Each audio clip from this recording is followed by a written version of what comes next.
ఓం నమో వెంకటేశాయ. నేను మీ తెలుగింటపై పిఠాపురం. తిరుమల తిరుపతి దేవస్థానం కొండపైన మనం చూడవలసిన కొన్ని ముఖ్యమైన ప్రదేశాలలో మరొకటి అతి ముఖ్యమైనది పాప వినాశనం.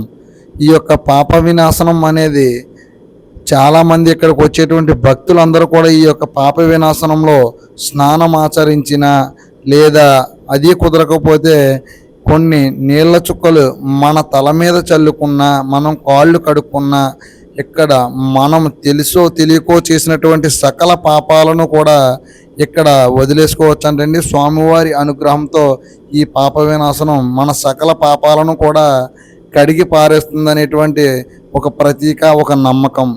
కానీ ఇక్కడ మరి అందరూ గమనించవలసిన విషయం ఏంటంటే, ఈ పాప వినాశనం దగ్గర నీళ్లు ఎట్టి పరిస్థితుల్లోని ఎవరూ తాగకూడదు. తాగితే కనుక ఆ పాపాలు మనలో దాచుకున్నట్టు అవుద్ది అని ఇక్కడ మనకి వాహనాలు నడిపేటువంటి డ్రైవర్ అన్నలో చెప్పడం జరుగుతుంది. ఇక్కడే వెంకటేశ్వర స్వామి వారి డ్యామ్ కూడా మనం గమనించవచ్చు.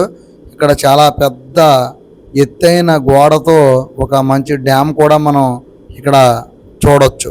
మరిన్ని ఇలాంటి ఇన్ఫర్మేటివ్ డివోషనల్ వీడియోస్ కోసం ఇప్పుడే మన తెలుగింటి అబ్బాయి పిఠాపురం యూట్యూబ్, ఇన్స్టాగ్రామ్ సపోర్ట్ చేయండి, ఫాలో అవ్వండి.